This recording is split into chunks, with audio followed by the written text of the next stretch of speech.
শহীদ রাষ্ট্রপতি জিয়াউর রহমানের ৪৫তম শাহাদাত বার্ষিকী উপলক্ষে আলোচনা সভা চলছে প্রেস ইনস্টিটিউট বাংলাদেশ পিআইবিতে। এই মুহূর্তে কথা বলছেন তথ্য ও সম্প্রচার মন্ত্রী জহিরুদ্দিন স্বপন, স্থানীয় সরকার ও পল্লী উন্নয়ন সমবায় মন্ত্রী মির্জা ফখরুল ইসলাম আলমগীর। আমরা এখন সরাসরি চলে যাচ্ছি সেখানে। দর্শক, আমরা তথ্যমন্ত্রীর ব্রিফিংয়ে আমরা সরাসরি চলে যাচ্ছি। তিনি অত্যন্ত গবেষণাধর্মী তৎপরতায় লিপ্ত ছিলেন, আছেন, এবং ডক্টর শফিকুর রহমান ব্রেইন একটা অর্গানাইজেশনের তিনিও তার বক্তব্য রেখেছেন এবং সমসাময়িক কালের যে সমস্ত জরিপ, গবেষণা এবং ডিজিটাল প্রযুক্তিকে ব্যবহার করে যে রাজনীতির চিন্তা করার যে উপকরণ, তার একজন উদীয়মান বুদ্ধিজীবী হিসাবে ডক্টর শফিক। উপস্থিত সম্মানিত সুধীবৃন্দ এবং বিশিষ্ট অতিথিবৃন্দরা সব সামনে আছেন, সম্মানিত সাংবাদিক বন্ধুরা, আপনাদের সবাইকে আসসালামু আলাইকুম। আমি আজকের সভার সভাপ্রধান হিসাবে আপনাদের সবাইকে ধন্যবাদ জানাই যে আপনারা অত্যন্ত মনোযোগ দিয়ে, ধৈর্য নিয়ে আমাদের সকলের আলোচনা শুনছেন। আমরা শেষের দিকে একটু কথা বলছি, মাননীয় প্রধান অতিথি কথা বলার পরে আর কেউ থাকবে না, ওই জন্য আমি তার অনুমতি নিয়ে আমি তো আগেই কথা বলছি। আমি আলোচনাটা যেভাবে সাজিয়েছিলাম সেভাবে আর আমার আলোচনা এখন করা সম্ভব হবে না, কেননা আমাদের বিশেষ অতিথি ডক্টর অধ্যাপক মোস্তাক সাহেব যেভাবে আলোচনা করে আলোচনাটা একটু ভিন্ন খাতে মোড় দিয়েছেন এবং পুরো চিন্তাটাই ওনার নিজের।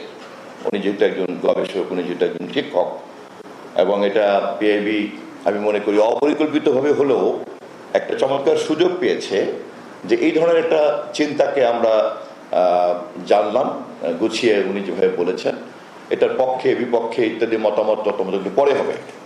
ঠিক একই ধরনের যদি অন্য কোনো অ্যান্টিথিসিস থেকে থাকে একই বিষয়ের উপরে, আমি পিআইবিকে অনুরোধ করব এরকম যেন তারা আয়োজন করেন, এবং মাননীয় মহাসচিবকে অনুরোধ করব যে আমাদের মতো লোকজন, আমরা যারা মেঠো কর্মী, রাজনীতিতে থাকি, আমরা অতটা গবেষণা করি না বা অতটা আমরা লেখাপড়াও করার সময় সুযোগও পাই না, আমরাও ধরেন এরকম নানান রকম মতের যে একটা বুদ্ধিভিত্তিক যে বিতর্ক প্রতিযোগিতা, যেটা একটু আগেই দিদি সাহেব দ্বন্দ্ব হিসেবে বললেন, এবং এভাবেই আমরা কিন্তু একটা থিসিস অ্যান্টিথিসিসের মধ্যে একটা সিনথেসিসে যাওয়ার একটা প্রক্রিয়া পাবো।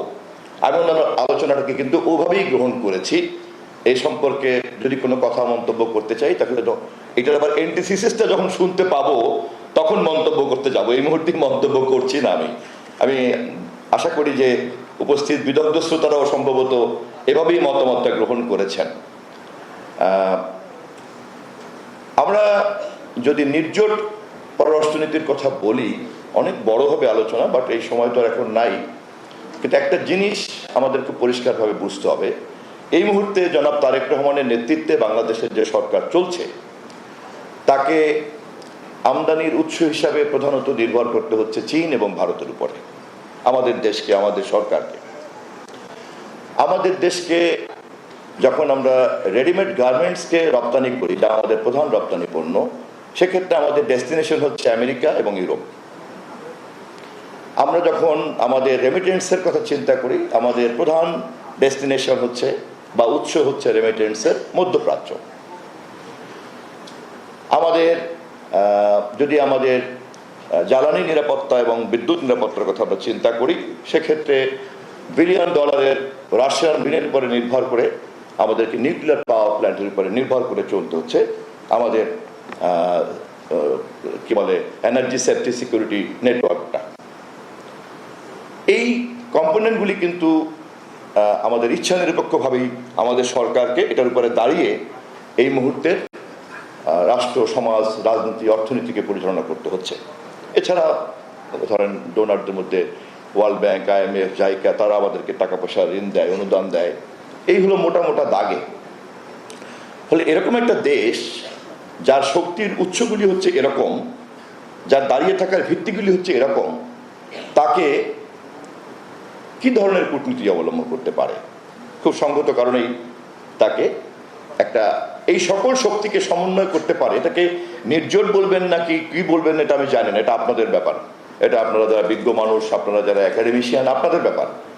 কিন্তু আমাদের কাছে বিষয়টা হলো এই যে আমাদের এই আমদানির উৎস চীন, ভারত, রপ্তানির ডেস্টিনেশন ইউরোপ, আমেরিকা, এবং আমার রেমিটেন্সের উৎস হচ্ছে মধ্যপ্রাচ্য, এবং আমার বিদ্যুৎ এবং জ্বালানির ক্ষেত্রে সবচেয়ে বেশি নিরাপত্তা হচ্ছে যেখান থেকে আমি জ্বালানি আমদানি করি, মধ্যপ্রাচ্য, বিশেষ করে কাতার অন্যদিকে হচ্ছে আপনার রাশিয়ার $1 billion nuclear power plant project. আমাকে এমন একটা নীতি বের করতে হবে এই সমস্ত কম্পোনেন্টকে আমি যাতে অ্যাসেম্বল করতে পারি। এখন যখন